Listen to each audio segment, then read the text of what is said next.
Hey guys, I'm having a big sale for merch this Black Friday, just in a couple days, so stay tuned. The entire site is going to be on sale. We would be honored if you would join us.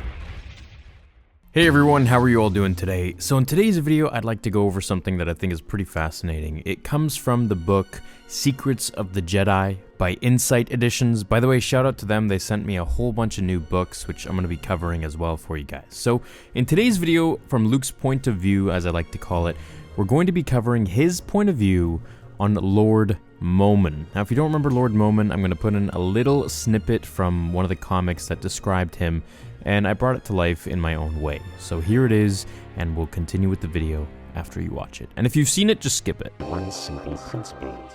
Vader is immediately transfixed by the beam of red light cast by Lord Momin, allowing him to see the memory Momin commands. He tells Vader of something he came to understand at a very young age, as his mother walks into the room, asking him where the Rasta cat was, mentioning how terrible of an idea it was in the first place to get it. She pauses mid-sentence, as we get horrifying images of a sharp blade, intestines, and what looks like blood and guts to be used on a canvas. If people feel nothing when encountering something you have created, then you have created nothing. Pain and fear are the purest of all emotions, because they are the first we feel at the moment of birth. As we see Momin walking the streets, every person on his planet in the crowd is horrified and struck with fear and pain, the two emotions the artist wished to elicit from his audience. Locking him up for his psychotic display of his cat's insides, he tells Vader that the name Momin came to mean something to anyone who heard it. Claiming to be a sculptor of the mind, they locked him away for his work. But his name echoed through the galaxy, where a dark side user came to his rescue and freed him. Her name was Shah. She made him his apprentice and taught him everything she knew. Then, her apprentice killed her in her sleep. Wrong story. He killed her in their sparring duel. I would never be so bold as to call myself a master, but an apprentice? I think not. Killing her right there, he went on to study the lore of the dark side in ways that we've never seen before, visiting its different sites and respecting it as the only true audience he had that would appreciate his vision. If he could build something worthy of the dark side's grandeur, then perhaps he might become worthy in and of himself. So he set out to build a weapon, telling Vader that anyone can make a powerful weapon, but to be worthy of the Force, he had to make something so much more. His device would burn and set aflame cities. However, just before they would reduce them to ash, he would pour the Force into the machine and slow time, able to capture all their pain and fear on a scale the galaxy has never known, frozen like insects in sap for anyone to see. Forever.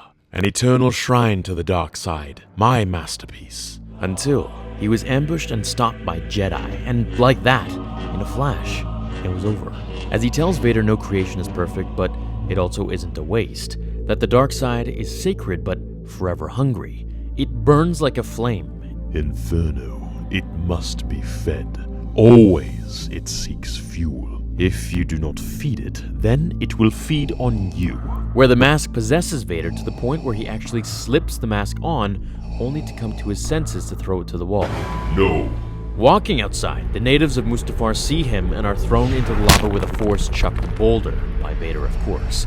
Firing upon him, he defends himself and blocks all blaster fire with his lightsaber, only to reach out and choke his enemy and throw Momin's helmet onto one of the natives. As it feeds and possesses his mind and body, Vader walks back to the cave with Momin as he marvels in being back on Mustafar, now that he has a body, telling Vader it wasn't always like this. I do not care what it was, Momin. I am concerned with what it is. And that is a door. As Momin tells Vader that it is locked, he tells him that he knows what he wants. He saw inside of him and his desires, telling him that if he wants something from him, all he needs to do is just ask. You created this design in your last body.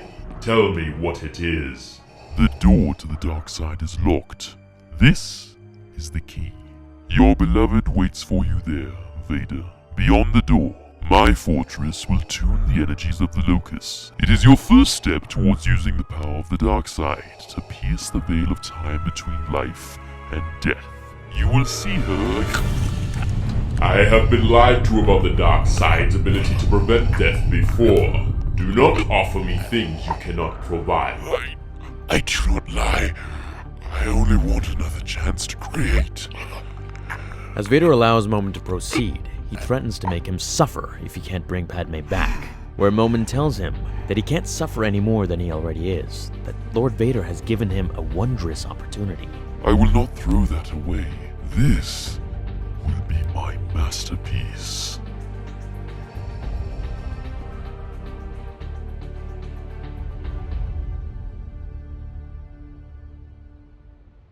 Now, Lord Momin was an extremely interesting character, and I hope we're going to see more of him, at least in the movies or comics or shows, who knows. However, the most interesting thing about him was the fact that he knew things that no other Sith knew about, which was the ability to basically transfer one's consciousness through death. And in doing so, he was able to have his helmet to supersede his own physical existence. This is how he was able to tell Vader about building his castle, and in doing so, to bridge the world between the living and the dead. So here's what Luke has to say about Vader's castle, Vader, and Lord Momin. It seems fitting that Darth Vader's ultimate monument to himself was built so close to the site of his most brutal defeat. Constructed on top of a Sith cave on Mustafar, the lava-drenched world where Obi-Wan defeated his former apprentice and left him to die. This obsidian stronghold was where my father would go to meditate and heal between battles. The castle's unique shape was based on designs by an ancient Sith Lord, Momin, and was specifically attuned to the dark energies of that world for one purpose: to pierce the veil between life and death. It was the loss of my mother that had completed my father's journey to the dark side, and finding a way to see her again became Vader's secret obsession for the rest of his days. Almost all the great shrines dedicated to the Jedi and the Sith have now been lost to history, even the oldest of them all.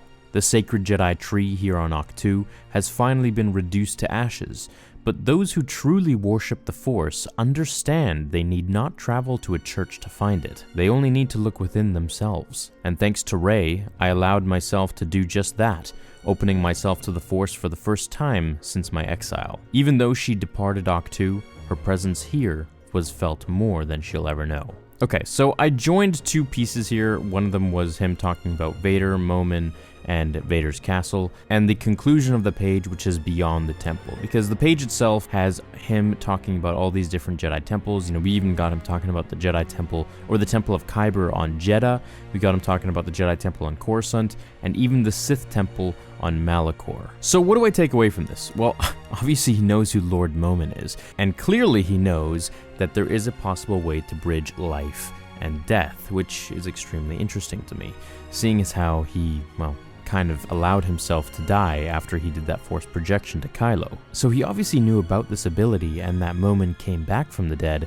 It makes me wonder if he had any interest to do the same. So while I sit here and think about what exactly Luke did know, because this book is filled with so much stuff that he did indeed know about, including all the different Jedi and Sith around, including the Inquisitors. I mean, there's even a bit on here where he talks about Kanan Jarrus and Darth Maul. Now, as for Momin, I would love to know more about this guy. I just feel like he was given to us as such an interesting character that knew so much about the dark side and was such a unique being that I feel like his story isn't quite complete with where we left it off. Another thing that we learn here that we didn't really know before, at least not in canon, and that Luke highlights here, is that this was a place that Vader would go to meditate and heal between battles. So this was his #1 spot where he would retreat to in order to do that. Now, we obviously know that he did those things, but it's just cool to know that this is his #1 spot to do that in. Also, the fact that Luke says it was constructed on top of a Sith cave on Mustafar, the lava-drenched world where Obi-Wan defeated his former apprentice and left him to die, makes me want to see just more about this Sith cave, and I believe it's from this part in the comics where Vader actually goes in there and first really starts to talk to Lord Momin, and almost himself puts on the mask and becomes Momin. Let me know what you thought about this. I hope you enjoyed it, and I'll be covering all the other little bits that Luke talks about as well. Hope you have an awesome rest of your day. Throw a like on this video if you had fun, and I'll catch you in the next one. Until then, remember, the Force will be with you, always.